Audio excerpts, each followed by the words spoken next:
അപ്പോൾ നമുക്ക് അടുത്ത സെറ്റ് മലയാളം ക്വസ്റ്റ്യൻസ് നമുക്ക് നോക്കാം. പ്രതിഗ്രാഹിക വിഭക്തിയുടെ പ്രത്യയം ഏത്? പ്രതിഗ്രാഹിക വിഭക്തി. അപ്പോൾ ഏതാണ് പ്രതിഗ്രാഹിക വിഭക്തിയുടെ പ്രത്യയം എന്ന് പറയുന്നത്? എ ആണ്. എ ആണ് പ്രതിഗ്രാഹിക വിഭക്തിയുടെ പ്രത്യയം. എ. കുറച്ച് പ്രത്യയങ്ങൾ നമുക്ക് നോക്കാം. നിർദ്ദേശിക. നിർദ്ദേശികയ്ക്ക് പ്രത്യയമില്ല. നിർദ്ദേശികയ്ക്ക് എന്താണ്? പ്രത്യയമില്ല. അത് കാരകം. കാരകം അതിലെന്താണ്? കർത്താവാണ്. അപ്പം നിർദ്ദേശികയ്ക്ക് പ്രത്യയമില്ല. പ്രത്യയമില്ലാത്ത ഒരു വിഭക്തി എന്ന് പറയുന്നത് ഏതാണ്? നിർദ്ദേശികയാണ്. നിർദ്ദേശികയ്ക്ക് എന്താണ്? പ്രത്യയമില്ല. പ്രതിഗ്രാഹികയുടെ പ്രത്യയമാണ് എ. എ എന്നുള്ളത് എന്താണ്? പ്രതിഗ്രാഹികയുടെ പ്രത്യയമാണ്. അതിൻ്റെ കാരകം എന്ന് പറയുന്നത് കർമ്മമാണ്. പ്രതിഗ്രാഹികയുടെ പ്രത്യയമാണ് എ.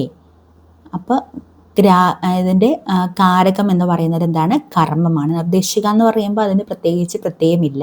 അതിൻ്റെ കാരകം എന്താണ്? അത് കർത്താവാണ്. പ്രതിഗ്രാഹിക എന്ന് പറയുമ്പോൾ അതിൻ്റെ പ്രത്യയം എന്ന് പറയുന്നത് എ ആണ്. അതിൻ്റെ കാരകം എന്താണ്? കർമ്മമാണ്. സംയോജിക. സംയോജിക എന്ന് പറയുമ്പോൾ ഓടാണ് അതിൻ്റെ പ്രത്യയം. എന്താണ്? സംയോജികയുടെ പ്രത്യയം ഏതാണ്? ഓട്. അതിൻ്റെ കാരകം എന്താണ്? സാക്ഷി. എന്താണ് കാരകം? സാക്ഷി. സംയോജികയുടെ പ്രത്യയം എന്ന് പറയുന്നത് എന്താണ്? സംയോജിക. സംയോജിക എന്ന് പറയുമ്പോൾ ഓട്. അതിൻ്റെ കാരകം സാക്ഷി. ഉദ്ദേശികയുടെ പ്രത്യയം എന്താണ്? ക ന ഉ. ക ന ഉ. ഇതാണ് എന്താണ്? ഉദ്ദേശികയുടെ പ്രത്യയം. സംയോജികയുടേത് ഓട്, പ്രതിഗ്രാഹികയുടേത് എ, ഉദ്ദേശികയുടെ എന്താണ്? ക ന ഉ. അതെന്താണ്? അതിൻ്റെ കാരകം എന്താണ്? സ്വാമിയാണ്. പ്രയോജിക. പ്രയോജികയുടെ പ്രത്യയം ആല് അല്ലെങ്കിൽ കൊണ്ട്. ആല്, ആൽ, കൊണ്ട് തുടങ്ങിയവ പ്രയോജികയുടെ പ്രത്യയമാണ്. പ്രയോജികയുടെ പ്രത്യയങ്ങളാണ് ആല്, കൊണ്ട് തുടങ്ങിയവ. അതിൻ്റെ കാരകം എന്ന് പറയുന്നത് കരണം അല്ലെങ്കിൽ കാരണം. കരണം അല്ലെങ്കിൽ കാരണമാണ് അതിൻ്റെ കാരകം. പ്രയോജികയുടെ ഏതാണ്? ആൽ, കൊണ്ട്. പ്രയോജിക എന്താണ്?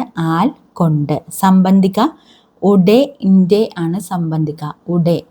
ഉടെ അല്ലെങ്കിൽ ഇൻ്റെ, ഇതാണ് സംബന്ധിക. അതിന് കാരകമില്ല. അപ്പം കാരകമില്ലാത്തത് എന്തിനാണ്? സംബന്ധികയ്ക്ക് കാരകമില്ല.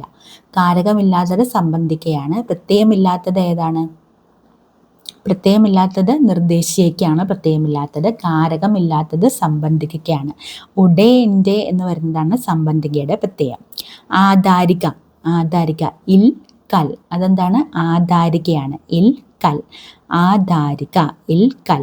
അപ്പം നിർദ്ദേശികയ്ക്ക് എന്താണ്? പ്രത്യയമില്ല. അതിൻ്റെ കാരകം എന്ന് പറയുന്നത് കർത്താവാണ്. പ്രതിഗ്രാഹികയുടെ പ്രത്യയമാണ് എ. കാരകം എന്ന് പറയുന്നത് കർമ്മമാണ്. സംയോജിക എന്ന് പറയുമ്പോൾ ഓട്. അതിൻ്റെ കാരകം സാക്ഷി. ഉദ്ദേശിക ക ന മ. അത് ക ന ഉ. അതാണ്? സ്വാമിയാണ് അതിൻ്റെ കാരകം. പ്രയോജികയുടെയോ? ആൽ, കൊണ്ട്. പ്രത്യയം ഏതാണ്? ആൽ, കൊണ്ട്. കാരണമാണ് കാരകം. സംബന്ധികയുടെ എന്ന് പറയുമ്പോൾ ഉടെ, ഇൻ്റെ. അതിനെന്താണ്? കാരകമില്ല. ആധാരിക എന്ന് പറയുമ്പോൾ ഇൽ, കൽ തുടങ്ങിയവയാണ് ആധാരിക. അതിന് അധികരണമാണ് കാരകം. ഇനി വിൺ പ്ലസ് സ്ഥലം വിണ്ടലം എന്നുള്ളത് ഏത് സന്ധിയാണെന്ന് ചോദിച്ചിരിക്കുന്നത്. വിൺ പ്ലസ് സ്ഥലം എന്താണ്? വിണ്ടലമാണ്. വിണ്ടലം അതെന്ന് പറയുന്നത് എന്താണ്? ആദേശിക സന്ധിയാണ്. ആദേശിക സന്ധിയാണ് വിൺ പ്ലസ് സ്ഥലം. വിൺ പ്ലസ് സ്ഥലം എന്താണ്? വിണ്ടലം. ആദേശസന്ധി. ചലത് പ്ലസ് ചിത്രം എന്താണ്? ചലച്ചിത്രം. വാക് പ്ലസ് മയം വാങ്മയം. എന്താണ്? വാക്ക് പ്ലസ് മയം എന്താണ്? വാങ്മയമാണ്. രണ്ട് വർണ്ണങ്ങൾ തമ്മിൽ ചേരുമ്പോൾ ഒരു വർണ്ണം പോയി അതിൻ്റെ സ്ഥാനത്ത് മറ്റൊരു വർണ്ണം വരുന്നതാണ് ആദേശസന്ധി. അപ്പോൾ ചലത് പ്ലസ് ചിത്രം, ഇത് പോയിട്ട് എന്തായി? ചലച്ചിത്രമായിട്ട് മാറി. അപ്പോൾ രണ്ട് വർണ്ണങ്ങൾ തമ്മിൽ ചേർന്നു കഴിഞ്ഞപ്പോൾ എന്തായിട്ട് മാറി? അതൊരു ഒരു വർണ്ണം പോയിട്ട് അതിൻ്റെ സ്ഥാനത്ത് എന്ത് ചെയ്യുന്നു? മറ്റൊരു വർണ്ണം വരികയാണ് ചെയ്തത്. അതാണ് ആദേശസന്ധി. ആദേശിക്കുക. ഒരെണ്ണം പോയിട്ട് വേറൊരെണ്ണം, ഒരു വർണ്ണം പോയിട്ട് അതിൻ്റെ സ്ഥാനത്ത് മറ്റൊരു വർണ്ണം വരിക. വിഗ്രഹിക്കുമ്പോൾ പ്ലസ്സിന് മുൻപ് ചന്ദ്രക്കലയിട്ട വ്യഞ്ജനമോ ചില്ലക്ഷരമോ അനുസ്വരമോ വരികയും ചേർത്തെഴുതുമ്പോൾ അവ വരാതിരിക്കുകയും ചെയ്യുന്നതും എന്താണ്? ആദേശസന്ധിയാണ്. ഇപ്പം നമ്മൾ വിഗ്രഹിക്കുന്ന സമയത്ത് പ്ലസ്സിന് മുൻപായിട്ട് ചന്ദ്രക്കലയിട്ട വ്യഞ്ജനമോ അല്ലെങ്കിൽ ചില്ലക്ഷരമോ അനുസ്വാരമോ വരികയും ചേർത്ത് എഴുതുമ്പോൾ അവ വരാതിരിക്കുകയും ചെയ്യുന്നത് ആദേശസന്ധിയാണ്. ഇപ്പം നോക്ക്, എൺ പ്ലസ് 100 800 ഇതെന്താണ്? ആദേശസന്ധിയാണ്. കൺ പ്ലസ് നീർ കണ്ണീർ ആദേശസന്ധിയാണ്. പരം അനുസ്വാരാണ് അല്ലേ, ഇത് പോയിട്ട് എന്തായിട്ട് മാറി? പരമ്പരയായിട്ട് മാറി. മരം പ്ലസ് ചാടി മരം ചാടി ഇതെന്താണ്? ആദേശസന്ധിക്ക് ഉദാഹരണങ്ങളാണ്. ഇനി ആഗമസന്ധി എന്ന് പറഞ്ഞാൽ എന്താണ്? രണ്ട് വർണ്ണങ്ങൾ തമ്മിൽ ചേരുമ്പോൾ ഒരു വർണ്ണവും മാറാതെ പുതിയൊരു വർണ്ണം വന്നു ചേർന്നതാണ് ആഗമസന്ധി. പിരിച്ചെഴുതുമ്പോൾ പ്ലസ്സിന് ശേഷം സ്വരാക്ഷരം വരികയും ചേർത്തെഴുതുമ്പോൾ ആ സ്വരാക്ഷരത്തിൻ്റെ സ്ഥാനത്ത് യാ എന്നോ വാ എന്നോ വരികയും ചെയ്താൽ അത് ആഗമസന്ധിയാണ്. കരി, മല, മാ, മുള, പുളി, പൂ എന്നിവയ്ക്കടുത്തായി ഗ, ജ, ഡ, ദം, ബ എന്നീ കൂട്ടാക്ഷരങ്ങളിൽ ഏതെങ്കിലും ഒന്ന് വന്നാൽ അതും ആഗമസന്ധി ആയിരിക്കും. അപ്പം എന്താണ് ആഗമസന്ധി എന്ന് പറയുമ്പോൾ? രണ്ട് വർണ്ണങ്ങൾ തമ്മിൽ ചേരുമ്പോൾ ഒരു വർണ്ണവും മാറാതെ പുതിയൊരു വർണ്ണം വന്നു ചേരുന്നതിനെയാണ്. അതായത് ഇവിടെ ഒന്നും മാറുന്നില്ല. ആദേശസന്ധിയിൽ എന്താണ്? ഒരു വർണ്ണം പോയിട്ട് പുതിയൊരു വർണ്ണം വരും. പക്ഷേ ആഗമസന്ധിയിൽ എന്താണ്? ഒരു വർണ്ണവും മാറുന്നില്ല, പക്ഷെ പുതിയൊരു വർണ്ണം വന്നു ചേർന്നതാണ്. അപ്പോൾ പിരിച്ചെഴുതുമ്പോൾ പ്ലസ്സിന് ശേഷം സ്വരാക്ഷരം വരികയും ചേർത്തെഴുതുമ്പോൾ ആ സ്വരാക്ഷരത്തിൻ്റെ സ്ഥാനത്ത് യാ എന്നോ വാ എന്നോ വരികയും ചെയ്താൽ അത് ആഗമസന്ധിയാണ്. അത് പ്ലസ്സിന് ശേഷം ഇപ്പോൾ ഏതെങ്കിലും ഒരു സ്വരാക്ഷരം വന്നു എന്ന് വിചാരിക്കുക, ആ ഈ അങ്ങനെയുള്ളത്. അപ്പോൾ അത് നമ്മൾ എന്താണ്? അത് ചേർത്ത് എഴുതി കഴിയുമ്പോൾ ആ സ്വരാക്ഷരത്തിൻ്റെ സ്ഥാനത്ത് യാന്നോ അല്ലെങ്കിൽ വാന്നോ വരുവാണെങ്കിലും അതെന്താണ്? ആഗമസന്ധിയാണ്. കരിമല, മാമുള, പുളിപ്പൂ എന്നിവയ്ക്കടുത്തായിട്ട് ഗൻ, ജൻ, ഡൻ, ദം, ബ എന്നീ കൂട്ടക്ഷരങ്ങൾ ഏതെങ്കിലും ഒന്ന് വന്നാൽ അതും ആഗമസന്ധിയാണ്. കരിമല, മാമുള, പുളി, പൂ എന്നിവയ്ക്കടുത്തായിട്ട് അടുത്തായിട്ട് ഗ, ജ, ഡ, ദ, ബ എന്നീ കൂട്ടക്ഷരങ്ങളിൽ ഏതെങ്കിലും ഒന്ന് വന്നാൽ അതും ആഗമസന്ധിയാണ്. അതുകൊണ്ട് കരി പ്ലസ് കല്ല് കൂട്ടെഴുതുമ്പോൾ എന്താണ്? കരിങ്കല്ല്. കരിയുടെ അടുത്തെന്താ വന്നിക്കണേ? ഗ വന്നു അല്ലേ. അപ്പോൾ അതെന്താണ്? ഇതും ആഗമസന്ധിയാണ്. കരിമല, മാമുള, പൂ, മാമുള പുളിപ്പൂ. കരിമല, മാമുള, പുളി, പൂവിൻ്റെ അടുത്ത് ഗ, ജ, ഡ, ദ, ബ ഈ കൂട്ടക്ഷരങ്ങൾ ഏതെങ്കിലും വന്നാലും അതെന്താണ്? ആഗമസന്ധിയാണ്. തിരു പ്ലസ് ആതിര, ഇവിടെ ഒരു സ്വരാക്ഷരം വന്നു അല്ലേ. അപ്പം നമ്മൾ എന്ത് ചെയ്യും? യാ അല്ലെങ്കിൽ വാ വരികയാണെങ്കിൽ അതും ആഗമസന്ധി. അപ്പം തിരുവാതിര. കുഴി പ്ലസ് ആന കുഴിയാന. ആ പ്ലസ് അൾ അവൾ. ഇതൊക്കെ എന്താണ്? ആഗമസന്ധിക്ക് ഉദാഹരണമാണ്. ഇനി ദ്വിത്വസന്ധി എന്താന്ന് നോക്കാം. രണ്ട് വർണ്ണങ്ങൾ തമ്മിൽ ചേരുമ്പോൾ ഒരു വർണ്ണം ഇരട്ടിക്കുന്നതാണ് ദ്വിത്വസന്ധി എന്ന് പറയുമ്പോൾ. അപ്പോൾ രണ്ട് വർണ്ണങ്ങൾ ചേരാണ്. ഇപ്പോൾ ദ്വിത്വ എന്ന് പറയുമ്പോൾ അത് ഇരട്ടിക്കാന്ന് ഓർക്കാം. അപ്പോൾ ദ്വിത്വസന്ധി എന്ന് പറയുമ്പോൾ രണ്ട് വർണ്ണം ചേർന്ന് കഴിയുമ്പോൾ വർണ്ണം ഇരട്ടിക്കുകയാണെങ്കിൽ ഒരു വർണ്ണം ഇരട്ടിക്കുന്നതാണ് ദ്വിത്വസന്ധി. അപ്പോൾ പ്ലസ്സിന് മുൻപായിട്ട് ചന്ദ്രക്കലയിട്ട് വരുന്ന വ്യഞ്ജനാക്ഷരമോ ചില്ലക്ഷരമോ വരികയും ചേർത്തെഴുതുമ്പോൾ അത് ഇരട്ടിക്കുകയും ചെയ്താൽ പ്ലസ്സിന് ശേഷമുള്ള എല്ലാ അക്ഷരങ്ങളും വന്നിട്ടുണ്ടോ എന്ന് നോക്കണം. പ്ലസ്സിന് ശേഷം ആദ്യം സ്വരമാനുള്ളതെങ്കിൽ ചേർത്തെഴുതുമ്പോൾ അതിൻ്റെ അടയാളമേ വരൂ. നോക്ക്, സ്വരാക്ഷരമാണെങ്കിൽ അതിൻ്റെ അടയാളം മാത്രമേ വരുള്ളൂ. വിൺ പ്ലസ് 6 ഇവിടെ സ്വരാക്ഷര വന്നിരിക്കുന്നത്. അപ്പം അതിൻ്റെ അടയാളമായിട്ടാണ് ഇവിടെ ദീർഘം വന്നിരിക്കുന്നത്. അപ്പം പ്ലസ്സിന് മുമ്പായിട്ട് ചന്ദ്രക്കലയിട്ട് വരുന്ന വ്യഞ്ജനാക്ഷരമോ അല്ലെങ്കിൽ ചില്ലക്ഷരമോ വരികയും ചേർത്തെഴുതുമ്പോൾ അത് ഇരട്ടിക്കുകയും ചെയ്താൽ അത് ഇരട്ടിച്ചു അല്ലേ. പ്ലസ്സിന് ശേഷമുള്ള എല്ലാ അക്ഷരങ്ങളും വന്നിട്ടുണ്ടോ എന്ന് നോക്കണം. ഉണ്ട്, എല്ലാം വന്നിട്ടുണ്ട്. പ്ലസ്സിന് ശേഷം ആദ്യം സ്വരമാണുള്ളതെങ്കിൽ സ്വരാക്ഷരമാണുള്ളതെങ്കിൽ ചേർത്തെഴുതുമ്പോൾ അതിൻ്റെ അടയാളമേ വരും. അതാണ് വിണ്ണാറ്. കാട് പ്ലസ് 6 നോക്ക്, കാട് പ്ലസ് 6 അപ്പം കാട്ടാറ്. ഈ ആ പോയിട്ട് ദീർഘം വരും. പൂ പ്ലസ് താലം. പൂ പ്ലസ് താലം എന്താണ്? പൂത്താലം. പൂ പ്ലസ് താലം പൂത്താലം. അത് ഇരട്ടിച്ചു. വാഴ പ്ലസ് കുല വാഴക്കുല. ഈ ക ഇരട്ടിച്ചു. അപ്പം സ്വരാക്ഷരമാണ് വരണമെങ്കിൽ അതിൻ്റെ അടയാളമേ വരുള്ളൂ.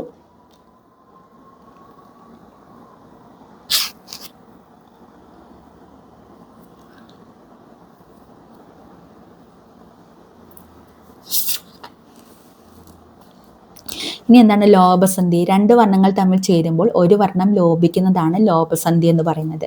പിരിച്ചെഴുതുമ്പോൾ എല്ലാ അക്ഷരങ്ങളും എണ്ണി നോക്കണം. തുടർന്ന് ചേർത്തെഴുതുമ്പോൾ പിരിച്ചെഴുതിയപ്പോൾ ഉണ്ടായിരുന്ന അക്ഷരങ്ങളുടെ എണ്ണത്തിൽ നിന്ന് 1 കുറവായിരിക്കും. അപ്പോൾ ലോപസന്ധി ആണെങ്കിൽ എന്താണ്, നമ്മൾ പിരിച്ചെഴുതുമ്പോൾ എല്ലാ അക്ഷരങ്ങളും നമ്മൾ എണ്ണി നോക്കണം. അപ്പോൾ നമ്മൾ അത് ചേർത്ത് എഴുതി കഴിയുമ്പോൾ എന്തുണ്ടായിരിക്കും, അതിൽ ഓരോ അക്ഷരത്തിൻ്റെ എണ്ണം കുറവായിരിക്കും. വന്നു പ്ലസ് ഇല്ല, 4 അക്ഷരം ഉണ്ട് അല്ലേ. വന്നു പ്ലസ് ഇല്ല 1 2 3 4 പക്ഷെ വന്നു പ്ലസ് ഇല്ല ചേർത്ത് എഴുതി കഴിയുമ്പോൾ എന്താ വരും, വന്നില്ല എന്ന് വരും. അപ്പം 3 ഉള്ളൂ. അപ്പം ഇതെന്താണ്, ലോപസന്ധിയാണ്. അപ്പം ലോപസന്ധിയാണെന്ന് അറിയാൻ വേണ്ടിയിട്ട് നമ്മൾ എന്ത് ചെയ്താൽ മതി, എണ്ണി നോക്കുക. പിരിച്ചെഴുതുമ്പോൾ എല്ലാ അക്ഷരങ്ങളും എണ്ണി നോക്കുക. ലോപസന്ധി ആണെങ്കിൽ എന്താണ് നോക്കുക, ഓരോന്നും എണ്ണി നോക്കിയിട്ട് പിരിച്ചെഴുതി കഴിഞ്ഞ് കിട്ടുന്നതിൽ നിന്നും എന്താണ് ഒരക്ഷരം കുറവാണെങ്കിൽ അതായിരിക്കും ലോപസന്ധി എന്ന് പറയുന്നത്. ദ്വിത്വസന്ധി ആണെങ്കിൽ എന്താണ്, ഇരട്ടിക്കുന്നുണ്ടോ നോക്കുക. ആഗമസന്ധി ആണെങ്കിൽ, ആഗമസന്ധിയിലാണ് നമ്മൾ പറഞ്ഞത് എന്ത്, കരിമല, മാമുള, പുളിപ്പൂ എന്നിവയ്ക്ക് അടുത്തായിട്ട് ഗഞ്ചൻ, ദന്തം, ബ എന്നീ കൂട്ടക്ഷരങ്ങൾ ഏതെങ്കിലും ഒന്ന് വന്നാൽ അതെന്തായിരിക്കും, ആഗമസന്ധി ആയിരിക്കും. പ്ലസിന് ശേഷം സ്വരാക്ഷരം വന്നു കഴിഞ്ഞാൽ എന്താണ്, പ്ലസിന് ശേഷം സ്വരാക്ഷരം വരിക്കുക, അത് കൂട്ടിച്ചേർക്കുമ്പോൾ യാ അല്ലെങ്കിൽ വായായിട്ട് മാറുന്നതും എന്താണ്, ആഗമസന്ധിയാണ്. ആഗമസന്ധിയാണ്. ഓക്കെ.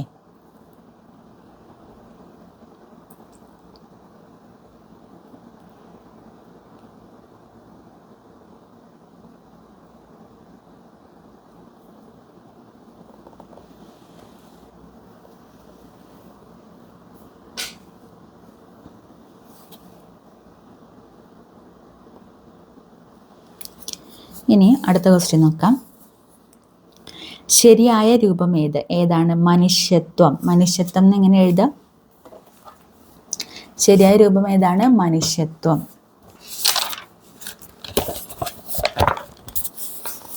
മനുഷ്യത്വം എന്ന് എങ്ങനെ എഴുതാം, മനുഷ്യത്വം. മനുഷ്യത്വം മനുഷ്യത്വം ഇനി കുറച്ച് നമുക്ക് നോക്കാം. മനുഷ്യത്വം. പാദസരം. പാദസരം മനുഷ്യത്വം. പാദസരം. പിന്നാക്കം. പിന്നാക്കം എന്നാണ് പറയുക. എന്താണ് മനുഷ്യത്വം എന്ന് എങ്ങനെ എഴുതാം, മനുഷ്യത്വം.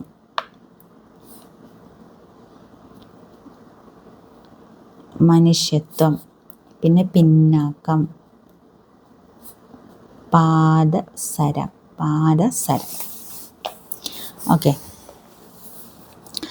ഇനി അങ്ങാടിപ്പാട്ട് എന്ന ശൈലിയുടെ അർത്ഥം എന്താണ്? അങ്ങാടിപ്പാട്ട് എന്ന് പറഞ്ഞാൽ എന്താണ്, പരസ്യം എന്നാണ്. അങ്ങാടിപ്പാട്ട് എന്ന ശൈലിയുടെ അർത്ഥം എന്താണ്, പരസ്യം. കതിരിന്മേൽ വളം വയ്ക്കുക എന്ന് പറയുമ്പോൾ കാലം തെറ്റി പ്രവർത്തിക്കുന്നതിനെയാണ് കതിരിന്മേൽ വളം വയ്ക്കുക എന്ന് പറയുന്നത്. എന്താണ് കതിരിന്മേൽ വളം വയ്ക്കുക എന്ന് പറഞ്ഞു കഴിഞ്ഞാൽ കാലം തെറ്റി പ്രവർത്തിക്കുക. ചെണ്ട കൊട്ടിക്കുക. ചെണ്ട കൊട്ടിക്കുക എന്ന് പറഞ്ഞാൽ എന്താണ്, അപമാനിക്കുക. അതിനെയാണ് ചെണ്ട കൊട്ടിക്കുക എന്ന് പറയുന്നത്. ഒറ്റയ്ക്ക് തെറ്റിക്കും. ഒറ്റയ്ക്കും തെറ്റിക്കും. ഒറ്റയ്ക്കും തെറ്റയ്ക്കും എന്ന് പറഞ്ഞാൽ എന്താണ്, വല്ലപ്പോഴും. ഒറ്റയ്ക്കും തെറ്റയ്ക്കും എന്ന് പറഞ്ഞാൽ എന്താണ്, വല്ലപ്പോഴും. അപ്പോൾ കതിരിന്മേൽ വളം വയ്ക്കുക എന്ന് പറയുമ്പോൾ കതിരിന്മേൽ വളം വയ്ക്കുക എന്ന് പറഞ്ഞാൽ എന്താണ്, കാലം തെറ്റി പ്രവർത്തിക്കുന്നതിനെയാണ് കതിരിന്മേൽ വളം വയ്ക്കുക എന്ന് പറയുന്നത്. കാലം തെറ്റി പ്രവർത്തിക്കുക.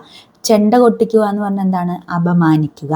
ഒറ്റയ്ക്കും തെറ്റയ്ക്കും എന്ന് പറഞ്ഞു കഴിഞ്ഞാൽ വല്ലപ്പോഴും. ഒറ്റയ്ക്കും തെറ്റയ്ക്കും എന്ന് പറഞ്ഞാൽ എന്താണ്, വല്ലപ്പോഴും. അങ്ങാടിപ്പാട്ട് എന്ന് പറഞ്ഞാൽ എന്താണ്, പരസ്യം. അഹി എന്ന് പറഞ്ഞാൽ എന്താണ്, അർത്ഥം എന്താണ്? അഹി എന്ന പദത്തിൻ്റെ അർത്ഥം എന്താണ്, പാമ്പ്. അഹി എന്ന് പറഞ്ഞാൽ എന്താണ്, പാമ്പ്. ഉരകം, ഭുജകം, ഭുജംഗമം, അഹി, ഫണി, നാഗം എന്നൊക്കെ പറയുന്നതും എന്താണ്, പാമ്പാണ്. ഉരകം എന്ന് പറയും. ഭുജംഗം നോക്കാം. ഉരകം എന്താണ്, ഉരകം, ഭുജകം, ഭുജംഗമം, അഹി, ഫണി, നാഗം ഒക്കെ എന്താണ്, പാമ്പാണ്. അപ്പം അഹി എന്ന് പറയുന്നത് എന്താണ്, പാമ്പാണ്. ഫണി എന്ന് പറയും, നാഗം എന്ന് പറയും. ഭുജകം, ഉരകം, ഭുജംഗമം ഇതൊക്കെ എന്താണ്, പാമ്പാണ്. തവളയോ, മണ്ടൂകം, വേഗം, ദർദുരം, ഹരി എന്ന് പറയും. ഹരി. ഹരി എന്താണ്, തവളയാണ്. ഹരി, തവള. മണ്ടൂകം പിന്നെന്താന്ന് പറയാ, വേഗം, ദർദുരം. ദർദുരം എന്ന് പറഞ്ഞാൽ എന്താണ്, തവളയാണ്. ദർദുരം തവള, ഹരി തവള, മണ്ടൂകം എന്ന് പറയും. പിന്നെ അതുപോലെ എന്താണ്, ബേക്ക് എന്ന് പറഞ്ഞാലും എന്താണ്, തവളയാണ്. ഇനി അനാ ആനവാരി രാമൻ നായർ എന്ന കഥാപാത്രത്തെ സൃഷ്ടിച്ചത് വൈക്കം മുഹമ്മദ് ബഷീറാണ്. അപ്പോൾ വൈക്കം മുഹമ്മദ് ബഷീറിൻ്റെ ഒരു കഥാപാത്രമാണ് ആനവാരി രാമൻ നായർ.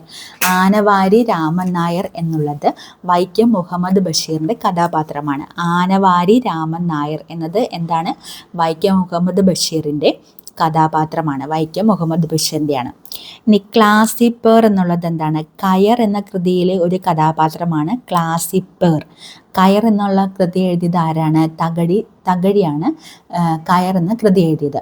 അപ്പം ക്ലാസിപ്പേർ എന്ന കഥാപാത്രം കയർ എന്ന കൃതിയിലുള്ളതാണ്. എഴുതിയത് ആരാണ്? തകഴി. വാസവദത്ത കരുണയിലെയാണ്. കുമാരനാശാൻ്റെയാണ് കരുണ. കുമാരനാശാൻ്റെ കരുണയിലെ ഒരു കഥാപാത്രമാണ് വാസവദത്ത. അൽഫോൺസച്ചനും മാഗി മദാമിയും ദൈവത്തിൻ്റെ വികൃതികളിലെ എം മുകുന്ദൻ്റെയാണ് ദൈവത്തിൻ്റെ വികൃതികൾ എന്ന കൃതി. എം മുകുന്ദൻ്റെ ദൈവത്തിൻ്റെ വികൃതികൾ എന്ന കൃതിയിലെ കഥാപാത്രങ്ങളാണ് അൽഫോൺസച്ചനും മാഗി മദാമിയും. അൽഫോൺസച്ചനും മാഗി മദാമിയും ദൈവത്തിൻ്റെ വികൃതികൾ എന്ന കൃതിയിലെ ആരുടെയാണ്? എം മുകുന്ദൻ്റെ ദൈവത്തിൻ്റെ വികൃതികൾ എന്ന കൃതിയിലെ കഥാപാത്രങ്ങളാണ് അൽഫോൺസച്ചനും മാഗി മദാമിയും. ചേതന എന്ന കഥാപാത്രം ആരാച്ചാർ. KR മീരയുടെ ആരാച്ചാറിലെ കഥാപാത്രമാണ് ചേതന. അപ്പം ക്ലാസിപ്പേർ എന്താണ്? കയറ്, തകഴി. വാസവദത്ത കരുണ, കുമാരനാശാൻ. അൽഫോൺസച്ചനും മാഗി മദാമിയും ഏതാണ്? ദൈവത്തിൻ്റെ വികൃതികൾ, എം മുകുന്ദൻ. ചേതന, ആരാച്ചാർ, KR മീര. ഓക്കെ. ആശാ മേനോൻ ആരുടെ തൂലിക നാമമാണ്? ആശാ മേനോൻ എന്നുള്ളത് കെ ശ്രീകുമാറിൻ്റെ തൂലിക നാമമാണ് ആശാ മേനോൻ. ആശാ മേനോൻ എന്നുള്ള തൂലിക നാമത്തിൽ അറിയപ്പെടുന്നത് ആരാണ്? കെ ശ്രീകുമാറാണ് ആശാ മേനോൻ എന്ന തൂലിക നാമത്തിൽ അറിയപ്പെടുന്നത്. കെ ശ്രീകുമാർ. MT വാസുദേവൻ നായർക്ക് വയലാർ അവാർഡ് നേടിക്കൊടുത്ത കൃതി. ഏത് കൃതിക്കാണ് വയലാർ അവാർഡ് കിട്ടിയത്? MT വാസുദേവൻ നായർക്ക് വയലാർ അവാർഡ് നേടിക്കൊടുത്ത കൃതിയാണ് രണ്ടാം മൂഴം. ഏതാണ്? രണ്ടാം മൂഴം. അപ്പോൾ ആശാ മേനോൻ എന്ന തൂലിക നാമത്തിൽ അറിയപ്പെടുന്നത് ആരാണ്? കെ ശ്രീകുമാറാണ്. ഇനി സിനിക്ക് എന്നറിയപ്പെടുന്നത് ആരാ? എം വാസുദേവൻ നായർ അറിയപ്പെടുന്നത് എന്താണ്? സിനിക്ക് എന്ന തൂലിക നാമത്തിലാണ് എം വാസുദേവൻ നായർ അറിയപ്പെടുന്നത്. എന്താണ്? സിനിക്ക് എന്നറിയപ്പെടുന്നത് ആരാണ്? എം വാസുദേവൻ നായർ.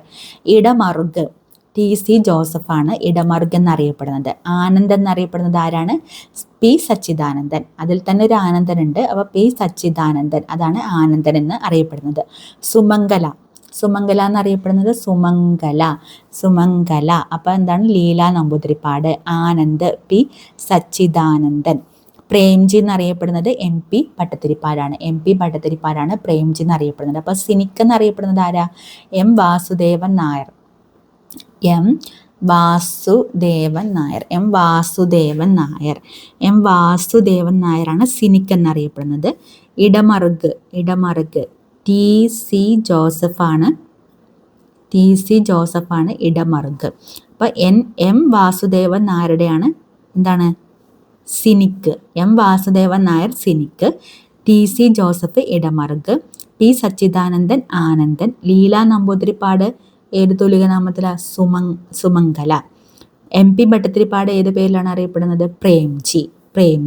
അപ്പോൾ സിനിക്ക് ആരാ? സിനിക്ക് എം വാസുദേവൻ നായരാണ് Cynic M Vasudevan Nair. Idamaruku TC Joseph, Anand P Sachidanandan, Sumangala Leela Namboothiripad, Premji ആരാണ്? MP ഭട്ടതിരിപ്പാട്. ഇനി MT വാസുദേവൻ നായർക്ക് വയലാർ അവാർഡ് നേടിക്കൊടുത്ത കൃതിയാണ് രണ്ടാം മൂഴം. നാലുകെട്ട്, അസുരവിത്ത്, മഞ്ഞ്, കാലം, രണ്ടാം മൂഴം, പാതിരാവും പകൽ വെളിച്ചവും, നിന്റെ ഓർമ്മയ്ക്ക്, കളിവീട്, വാരിക്കുഴി, ഇരുട്ടിൻ്റെ ആത്മാവ്, വാനപ്രസ്ഥം, കുട്ടിയടത്തി, വാരണാസി, കാതികൻ്റെ പണിപ്പുര, ആൾക്കൂട്ടത്തിൽ തനിയെ, കതികൻ്റെ കഥ തുടങ്ങിയവയെല്ലാം MT വാസുദേവൻ നായരുടെ മറ്റ് രചനകളാണ്. അപ്പം നാലുകെട്ട്, അസുരവിത്ത്, മഞ്ഞ്, കാലം, രണ്ടാം മൂഴം, പാതിരാവും പകൽ വെളിച്ചവും, നിന്റെ ഓർമ്മയ്ക്ക്, കളിവീട്, വാരിക്കുഴി, ഇരുട്ടിൻ്റെ ആത്മാവ്, വാനപ്രസ്ഥം, കുട്ടിയടത്തി, വാരണാസി, കാതികൻ്റെ പണിപ്പുര, ആൾക്കൂട്ടത്തിൽ തനിയെ, കതികൻ്റെ കഥ. ഇതൊക്കെ ആരുടെയാണ്? എം ടി വാസുദേവൻ നായരുടെ മറ്റ് രചനകളാണ്. ലയൺസ് ഷെയർ എന്നതിന് സമാനമായ മലയാള ശൈലി ഏത്? ലയൺസ് ഷെയർ എന്താണ് ശൈലി? സിംഹഭാഗം. സിംഹഭാഗം എന്നാണ്. ലയൺസ് ഷെയർ എന്ന് പറഞ്ഞാൽ എന്താണ്? സിംഹഭാഗം. ആബ്സലൂട്ട് മജോറിറ്റി എന്താണ്? ആബ്സലൂട്ട് മജോറിറ്റി കേവല ഭൂരിപക്ഷം. അതിനെയാണ് നമ്മൾ ആബ്സലൂട്ട് മജോറിറ്റി എന്ന് പറയുന്നത്. After thought. ആഫ്റ്റർ തോട്ട് എന്ന് പറഞ്ഞാൽ പിൻബുദ്ധിനെയാണ് നമ്മൾ ആഫ്റ്റർ തോട്ട് എന്ന് പറയുന്നത്. എന്താണ് ആഫ്റ്റർ തോട്ട്? പിൻബുദ്ധി. ആബ്സലൂട്ട് മജോറിറ്റി എന്ന് പറയുമ്പോൾ കേവല ഭൂരിപക്ഷം. ബാഡ് ഡെപ്റ്റ് എന്താണ്? കിട്ടാക്കടമാണ് ബാഡ് ഡെപ്റ്റ്. ബാഡ് ഡെപ്റ്റ് എന്ന് പറഞ്ഞാൽ എന്താണ്? കിട്ടാക്കടം. ബാഡ് ഡെപ്റ്റ് കിട്ടാക്കടം. ആൽഫ ആൻഡ് ഒമേഗ ആദിയും അന്തവും. ആൽഫ ആൻഡ് ഒമേഗ എന്ന് പറഞ്ഞാൽ എന്താണ്? ആദിയും അന്തവുമാണ് alpha and omega. Brute majority മൃഗീയ ഭൂരിപക്ഷത്തിനെയാണ് ബ്രൂട്ട് മജോറിറ്റി എന്ന് പറയാം. അപ്പോൾ ലയൺസ് ഷെയർ എന്ന് പറഞ്ഞാൽ എന്താണ്? സിംഹഭാഗം. ആബ്സലൂട്ട് മജോറിറ്റി എന്ന് പറയുമ്പോൾ കേവല ഭൂരിപക്ഷം. Afterthought പിൻബുദ്ധി.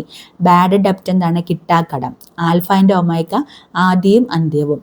ബ്രൂട്ട് മജോറിറ്റി എന്ന് പറയുമ്പോൾ മൃഗീയ ഭൂരിപക്ഷം. ഇനി ഭാര്യ എന്ന പദത്തിൻ്റെ പര്യായം. ഭാര്യയുടെ പര്യായം എന്താണ്? കളത്രമാണ്. കളത്രം. ഭാര്യയുടെ പര്യായം എന്താണ്? കളത്രം. കളത്രം. ഭാര്യയുടെ പര്യായമാണ് കളത്രം. താമര എന്താണ്? വാരിജം, അംബുജം, കമലം, സരോജം, നീരജം. എല്ലാത്തിലും ഒരു ജം ഉണ്ട്. എന്താണ്? താമര എന്താണ്? വാരിജം, അംബുജം, കമലം, സരോജം, നീരജം. ഇനി ശിരസ് എന്താണ്? മൗലി, ശീർഷം, ഉത്തമാംഗം, തല. തല അതായത് മൗലി, ശീർഷം, ഉത്തമാംഗം. മൗലി, ശീർഷം, ഉത്തമാംഗം, തല. അതുപോലെ കാടിനെയോ? അടവി, അരണ്യം, വിപിനം, വനം, കാനനം. അടവി, അരണ്യം. അടവി എന്ന് പറഞ്ഞാൽ എന്താണ്? അടവി, കാട്. അടവി, കാട്. അരണ്യം കാടാന്നറിയാം. പിന്നെ വിപിനം. വിപിനം എന്ന് പറഞ്ഞാലും വിപിനം കാട്. അടവി കാട്. കാനനം കാട്. ഭൂമി ധര, ധരിത്രി, ധരണി, വസുന്ധര, പാര്, ഊഴി, അവനി. അവനി, ഊഴി, പാര്. ധര, ധരിത്രി, ധരണി, വസുന്ധര. ധര, ധരിത്രി, ധരുണി. ധര, ധരിത്രി, ധരണി. എന്താണ്? ധര, ധരിത്രി, ധരണി, വസുന്ധര. വസുന്ധര. ധര, ധരിത്രി, ധരണി, വസുന്ധര. പാര്, ഊഴി, അവനി. പാര്, ഊഴി, അവനി. ധര, ധരിത്രി, ധരണി, വസുന്ധര. പാര്, ഊഴി, അവനി. കേരള സാഹിത്യ അക്കാദമി അവാർഡ് നേടിയ തൃക്കോട്ടൂർ പെരുമ ആരുടെ കൃതിയാണ്? തൃക്കോട്ടൂർ പെരുമ ആരുടെ കൃതിയാണ്? കേരള സാഹിത്യ അക്കാദമി അവാർഡ് നേടിയ തൃക്കോട്ടൂർ പെരുമ ആരുടെ കൃതിയാണ്? U.A. ഖാദറിൻ്റെ കൃതിയാണ്. U.A. ഖാദർ. U.A. ഖാദറിൻ്റെ കൃതിയാണ് തൃക്കോട്ടൂർ പെരുമ. കേരള സാഹിത്യ അക്കാദമി അവാർഡ് നേടിയ തൃക്കോട്ടൂർ പെരുമ. തൃക്കോട്ടൂർ പെരുമ എന്ന് പറയുമ്പോൾ എന്താണ്? U.A. ഖാദറിൻ്റെ കൃതിയാണ്. U.A. ഖാദറിൻ്റെ കൃതിയാണ് തൃക്കോട്ടൂർ പെരുമ. അപ്പോൾ കേരള സാഹിത്യ അക്കാദമി അവാർഡ് നേടിയ തൃക്കോട്ടൂർ പെരുമ ആരുടെ കൃതിയാണ്? U.A. ഖാദർ. ആരുടെയാണ്? U.A. ഖാദറിൻ്റെ കൃതിയാണ്. അപ്പോൾ അങ്ങനെ നമ്മൾ ഈ ക്വസ്റ്റ്യൻ പേപ്പറിലെ ക്വസ്റ്റ്യൻസ് എല്ലാം നോക്കി. എല്ലാവരും നന്നായി പഠിക്കുക. Okay, thank you.